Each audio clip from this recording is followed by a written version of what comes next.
Olá, pessoal. Vamos para a gravação de mais um vídeo do nosso canal Vera Historiadora. E o tema da nossa aula de hoje é Independência do Haiti. Vejamos. Após a eclosão da Revolução Francesa de 1789, diversos movimentos de independência se inspiraram então nos ideais de liberdade, igualdade e fraternidade propagados pelos iluministas. E um desses que a gente vai ver agora é a independência do Haiti. Bom, o território que atualmente corresponde ao Haiti era ocupado, né, por índios arauáques quando, em 1492, Cristóvão Colombo chegou à Ilha dos Espanhóis. Os espanhóis batizaram, então, o lugar de Hispaniola, ocupando primeiramente a porção oriental do território.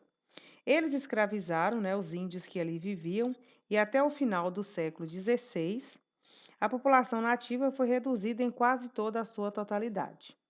Então, o Tratado de Richard, que vai acontecer no século XVII, né, a partir da assinatura desse tratado, entre Espanha e França, a parte ocidental da ilha, né, que é essa parte ocidental da ilha aqui, vai receber o nome de São Domingos e foi a mais importante possessão francesa nas Américas, onde ocorreu o cultivo de cana-de-açúcar, por exemplo, com a utilização da mão de obra escrava. Bom, para falarmos um pouquinho sobre essa colonização francesa, a gente vai ver algumas características dessa colonização. Primeiro, era baseada na produção agrícola em sistema de plantation. Para quem não sabe o que é o sistema de plantation, nós podemos definir como sistema de produção agrícola adotado pelos europeus na América entre o século XVI ao século XX, ao século XIX, na verdade, para o cultivo de gêneros agrícolas como açúcar, cacau, tabaco, algodão, né? Isso em larga escala. Então, para resumirmos então as características desse sistema de plantete, a gente pode falar que era um latifúndio, grande propriedade rural visando a produção em larga escala, né? Era utilizado o latifúndio.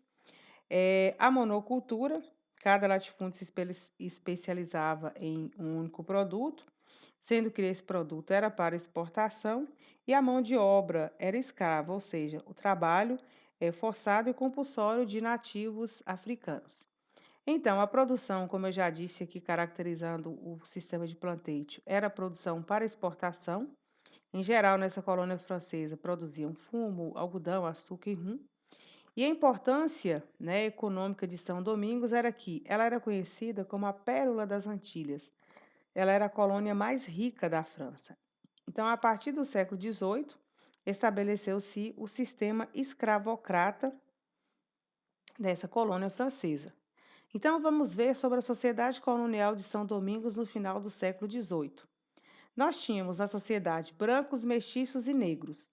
Os brancos eram os grandes proprietários rurais, funcionários régios e grandes comerciantes.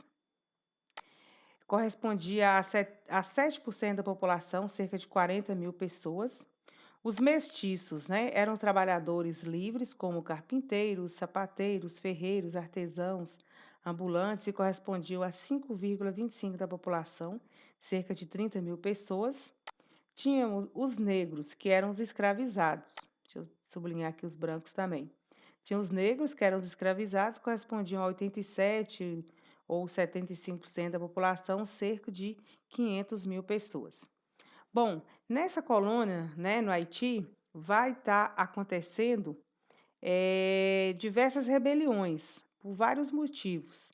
A gente pode citar o sistema escravista, né, que era desenvolvido dentro da colônia, sendo que esse sistema escravista, né, estabelecido pela França nessa ilha de São Domingos, ela fez cerca de 40 mil franceses exercerem, né, o controle violento sobre a população de aproximadamente 450 mil escravizados.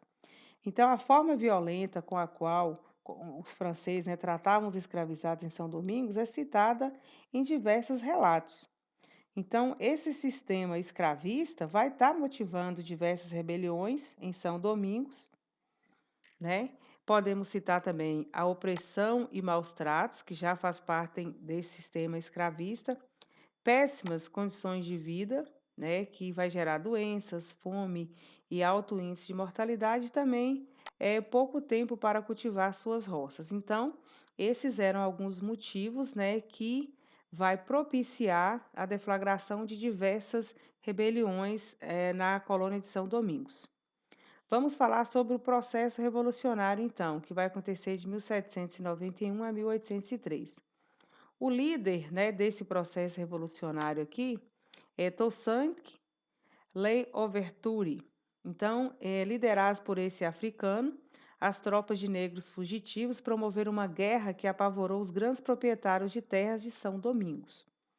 Como eu já falei, São Domingos era o nome da ilha do Haiti, onde acontecia essa exploração francesa. Então, na França, os jacobinos controlavam o poder e aboliam a escravidão nas colônias francesas em 1794. Os escravos de São Domingos, então, vão se tornar livres a partir dessa abolição da escravidão aqui de 1794, né? O líder, então, tomou o poder de toda a ilha, a parte ocidental francesa e também a parte oriental espanhola. Voltando aqui no mapa, né, o líder ele vai estar tomando conta de toda essa parte da ilha espanhola, tanto a parte ocidental quanto a parte oriental. Isso é em 1794, quando acontece a abolição da escravidão.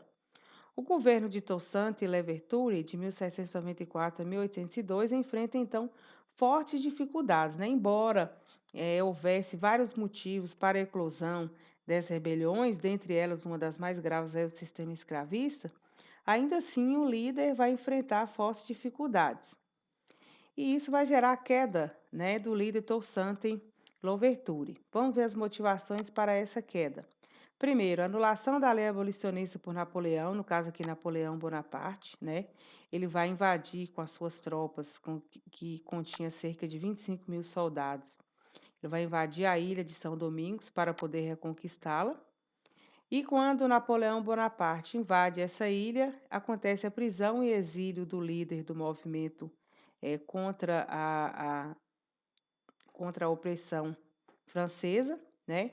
Acontece a prisão, então, e o exílio do líder Louverture na França, onde ele foi torturado e morto em 1803. Dando continuidade, então, às lutas pela independência no Haiti, vai surgir um novo líder. Esse novo líder é Jean-Jacques Dessalines, que era ex-escravo e também general do exército de Louverture, no antigo líder do movimento pela independência do Haiti.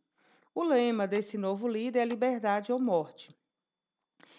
Para analisarmos o panorama histórico nesse período, nesse novo contexto de continuidade das lutas pela independência no Haiti, Dessalines contou com o apoio de setores populares, com o apoio dos escravizados e ex-escravizados e conseguiu vencer os franceses na chamada Batalha de Vertières.